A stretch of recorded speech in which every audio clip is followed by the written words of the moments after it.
Michael Jackson کی سمجھ میں یہی تو نہیں آ رہا تھا. مائیکل جیکسن نے ہاتھ پہ دستانے پہنے ہوئے تھے کہ تاکہ مسافہ کروں تو کسی کے جراثیم لگے نہیں. جب کسی سے ملاقات ہوتی تو منہ پہ ماسک چڑھا کے, کوئی گلے ملتے ہوئے چھینک مار کے کہیں جراثیم میری ناک میں, بولو نا بھائی, نہ پھینک دے. ڈاکٹروں کی ٹیم 24 گھنٹے اس کے ساتھ کہ کس وقت کون سا ٹیکا لگانا پڑ جائے حضرت جی کو. یہ ان کے حضرت جی تو وہی تھے نا, ان کے وہ مائیکل جیکسن امریکہ والوں کا دامت برکاتہم بھی وہی تھا, نور اللہ مرقدبہ بھی وہی تھا, ٹھیک ہے نا, کیونکہ وہ اپنے حساب سے بزرگ دیکھتے ہیں, ان کے اس کے حساب سے وہی بزرگ ہے, وہی دنیا کا کامیاب ترین انسان. ڈاکٹروں کی ٹیم, آپ کہیں گے یہ عاشورہ کے دن کون سا بیان لے کے بیٹھ گیا. بھائی یہی تمام پیغمبروں کی تعلیمات ہیں جو میں آپ کے سامنے عرض کر رہا ہوں, یہی اہل بیت کی, یہی حضرت حسن حسین کی تعلیمات ہیں جو میں آپ کے سامنے, یہ اسلام کی روح ہے. یہ سمجھ میں نہیں آئی تو میرے بھائی پھر اپنی مرضی کے دین پہ چلنے سے کچھ بھی حاصل نہیں ہوتا.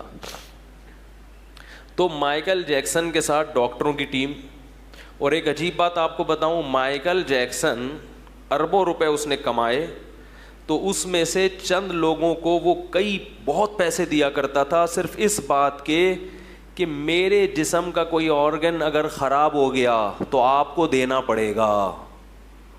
یہ انشورنس کا ایک ٹیکنیکل طریقہ. مثلا غفار بھائی کے گردے اس نے چیک کروائے, بڑے سیٹنگ پہ ہیں. ایک ان کا غفار بھائی, ہر جگہ ہوتے ہیں نا, وسیم بھائی, سلیم بھائی, غفار بھائی, وسیم, یہ تو ایک کردار ہے, کیریکٹر ہیں, وہ اس کو کچھ اور نام دیتے ہوں گے. تو اس نے دیکھا کہ بھئی یہ غفار بھائی ہیں, یہ بڑے صحت مند ہیں, ان کے دونوں کڈنی بالکل فٹ فاٹ ہیں.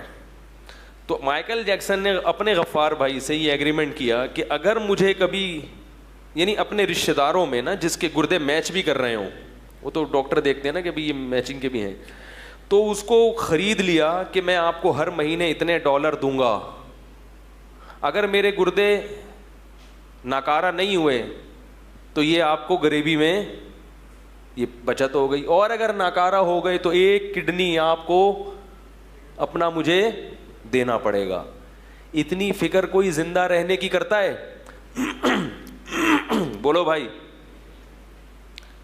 اسی طرح اور بھی جو پارٹس ہیں باڈی کے, کہا جاتا ہے کہ مائیکل جیکسن کہتا تھا کہ میں 150 سال تک زندہ رہ کے دکھاؤں گا.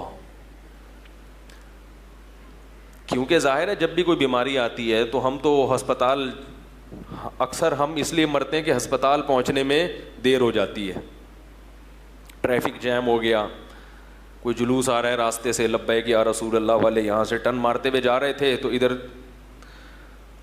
لبیک یا رسول اللہ میں 3-4 آدمی مر گئے. تو ہمارے یہاں تو یہ مسائل ہیں, یا کوئی اسٹرائک ہے, کوئی ہڑتال ہے, لیکن اس کے ساتھ یہ مسائل بھی نہیں تھے کیونکہ ڈاکٹر جو ہے, خود ڈاکٹر, ان میں سے ہر ایک ڈاکٹر پورا ہاسپٹل تھا. وہ ایسے کوئی چھوٹے موٹے ڈاکٹر تھوڑی تھے, وہ ان کے دامت برکاتہم کے ڈاکٹر تھے. تو ہر وقت ڈاکٹروں کی ٹیم, ہر وقت میڈیکل چیک اپ, ہر وقت احتیاط, یہ کھانا ہے, یہ نہیں کھانا ہے, بڑی تمیز سے ایکسرسائز بھی ہو رہی ہے, اور جاگنگ بھی ہو رہی ہے, اور جم بھی ہو رہا ہے. اور پھر کہا جاتا ہے, مجھے یاد ہے 2009 یا 10 کی بات ہے, ہمارے دوست آ کے بتایا کرتے تھے کہ مائیکل جیکسن کا تاریخی پروگرام ہونے والا ہے. اتنا بڑا پروگرام امریکہ میں ہونے والا ہے کہ اس سے پہلے کبھی اتنے ٹکٹ فروخت نہیں ہوئے ہیں, کروڑوں اربوں روپے کا بزنس ہونے والا ہے. دوست احباب بتاتے تھے کہ اتنا بڑا پروگرام مائیکل جیکسن کا ہونے والا ہے کہ آج سے پہلے اتنا, اور ہٹو بچوں ہونے والا ہے. کیا ہونے والا ہے؟ ایسا ڈانس کرے گا کہ ہٹو بچوں ہو جائے گا, اور اس کی ریہرسل ہو رہی ہے بہت دنوں سے. تو جو دوست ہمیں بتاتے تھے نا کہ بھئی ایسا ہونے والا ہے, ہونے سے چند دن پہلے انہوں نے آ کے بتایا کہ مائیکل جیکسن رات کو سوئے, صبح پولیس سے بھی نہیں اٹھے. ایسا سوئے ہیں سمجھ میں آ رہی ہو؟ ایسا سوئے کہ امریکہ کی پولیس بھی ان کو نہیں اٹھا سکتی. کتنی بھی گہری نیند میں ہو یا کیسا بھی ہو, پولیس آتی ہے تو اچھے اچھوں کو اٹھنا پڑتا ہے. تو میں نے کہا یار یہ کیسے ہو گیا؟ ابھی تو آپ بتا رہے تھے اس کا پروگرام ہونے والا ہے, پھر اتنے ڈاکٹر, پھر جراثیم سے ایسی حفاظت, اور ڈاکٹروں کی ٹیم 24 گھنٹے ساتھ. تو اس کو مرنے سے پہلے کم از کم چانس تو ملنا چاہیے تھا نا, ڈاکٹروں کو بھی تو کچھ کرنے کا چانس ملنا چاہیے تھا کہ بھائی اس کو کسی طرح سے بچاؤ. تو انہوں نے کہا پتہ نہیں کیا ہوا ہے, اچانک ہی مر گیا. تو میں نے عبرت کے لیے تقریباً 1-1.5 ہفتہ پہلے سرچ کیا کہ مائیکل جیکسن کی موت کیسے ہوئی. تو ایک بات خوب ذہن میں رکھیں کہ ہمارے ہاں یوٹیوب پہ چھوڑو بہت ہیں. یہ جو یوٹیوب کی تحقیقات ہوتی ہیں نا, قابل اعتماد نہیں ہوتی. اس میں ایک تحقیق تھی, مائیکل جیکسن مرا نہیں, اس کو بلکہ مارا گیا, وہ بڑے دلائل سے. یہ بات غلط ہے. جب تک آفیشلی کسی چیز کی تصدیق نہیں ہوتی, قانونی طور پر تصدیق نہیں ہوتی, لوگوں کی انفرادی خبروں پہ اعتماد مت کیا کریں. کتابوں کے حوالے اور ادھر ادھر یہ سب کر لیتے ہیں. آپ کو کیا پتا کہ یہ جو حوالہ دے رہا ہے یہ صحیح بھی ہے یا غلط ہے؟ عین ممکن ہے واقعی کسی نے مارا ہو, مگر اس کی کوئی ابھی تک دلیل سامنے نہیں آئی ہے. وہاں جو آفیشلی جو چیز بتائی گئی ہے وہ یہ کہ یہ طبعی موت مرا ہی ہے, کسی نے قتل نہیں کیا, خود سے ہارٹ اٹیک ہوا یا کیا ہوا واللہ اعلم. چلو مرا ہے یا کسی نے مارا ہے, لیکن 50 سال ایک صحت مند آدمی کے لیے جوانی کی عمر ہوتی ہے, بڑھاپے کی نہیں ہوتی.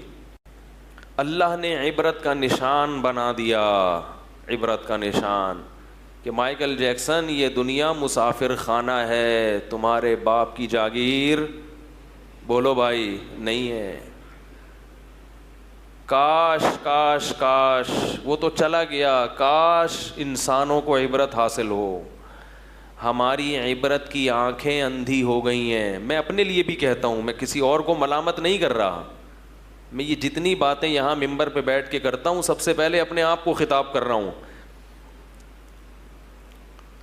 عبرت کی آنکھیں اندھی ہو گئی ہیں. دنیا میں کوئی واقعہ, کوئی نصیحت ایسی نہیں ہے جس سے ہمیں سبق حاصل. کتنے لوگ نوجوان ہمارے حسرت کرتے ہوں گے مائیکل جیکسن, کاش ہم مائیکل جیکسن کی جگہ ہوتے. کسی نے بتایا کہ ایک دفعہ ڈانس کے دوران لڑکیوں نے اپنے کوٹ پھاڑ دیے, اتنا زیادہ ایکسائٹڈ لڑکیاں ہو جاتی تھیں اس کے. آج کسی نوجوان کے لیے کوئی ایک لڑکی گھر سے بھاگ جائے تو وہ ساری دنیا میں ڈنڈورا پیٹے گا, یار میں اتنا بڑا آدمی بن گیا ہوں کہ میرے لیے اب گھر سے بھاگنا پبلک شروع ہو گئی. کیسا اللہ نے عبرت کا نشان بنایا. ختم. مائیکل جیکسن دنیا سے بولو بھائی ختم, مٹی. اب ڈانس کرو اندر قبر میں, لوگ اس کی قبر پہ پھول چڑھا رہے ہیں, کیا کیا کر رہے ہیں, لیکن اس سے مائیکل جیکسن کی ذات کو کوئی فائدہ نہیں ہو رہا. ثم ردوا الى الله مولاهم الحق الا له الحكم وهو اسرع الحاکمین احکم الحاکمین. فرمایا کہ اس کے بعد اب تمہیں اس رب کی طرف لوٹایا جائے گا جس نے تمہیں پانی کے ایک ناپاک قطرے سے پیدا کیا تھا. اللہ اس موقع پہ فرماتے ہیں الا خبردار خبردار ہوشیار سنو, لہ الحکم, حکومت کس کی ہے؟ اسی کی ہے, اور وہ بہت جلد فیصلہ کرنے والا ہے کہ کون صحیح ٹریک پر چلا تھا اور کون غلط ٹریک پر چلا تھا. یہ فیصلہ کس نے کرنا ہے؟ اللہ نے کرنا ہے. یہ فیصلہ میرے اور آپ کے اختیار میں نہیں ہے کہ ہم خود سے کسی راستے کو صحیح کہہ دیں اور کسی راستے کو غلط کہہ دیں. ہماری نظر میں صحیح راستہ وہ ہے جس کو پبلک اچھا سمجھتی ہے. پبلک فنکاروں اداکاراؤں کی زندگی کو کامیاب لائف سمجھتی ہے, اسی وجہ سے سب اسی کی طرف جانے کی کوشش کر رہے ہیں. لیکن اللہ اس راستے کو جہنم کا راستہ قرار دیتا ہے، کیونکہ اس ٹریک پر چل کر انسان اپنے پیدا کرنے والے سے غافل ہوتا ہے۔ بات سمجھ میں آ رہی ہے میں جو سمجھانا چاہ رہا ہوں؟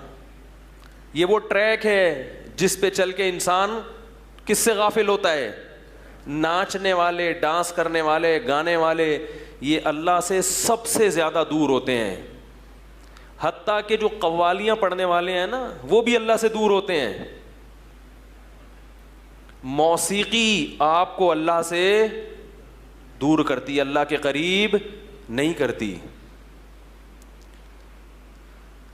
تو میں یہ عرض کر رہا تھا میرے بھائی کہ کچھ چیزیں ایسی ہوتی ہیں کہ وہ سمجھ میں آئیں گی تو پھر اگلی عمارت اس پہ کھڑی ہوگی۔ دنیا کا مسافر خانہ ہونا ہی کسی کی سمجھ میں نہیں آ رہا تو اسے یہ بحث کہ ذاتی مکان کوئی ضرورت نہیں ہے، یہ کہاں سے سمجھ میں آئے گا اسے؟ میں بار بار بتا دوں، ذاتی مکان بنانے کے خلاف نہیں ہوں۔ اللہ نے بنیادی تمام ضرورتیں اگر پوری کر دیں پھر ٹھیک ہے، پیسے بچے ہوئے ہیں تو چلو اپنا مکان بھی ہو جائے، لیکن اس کو بھی کیا سمجھا جائے؟ مسافر خانہ۔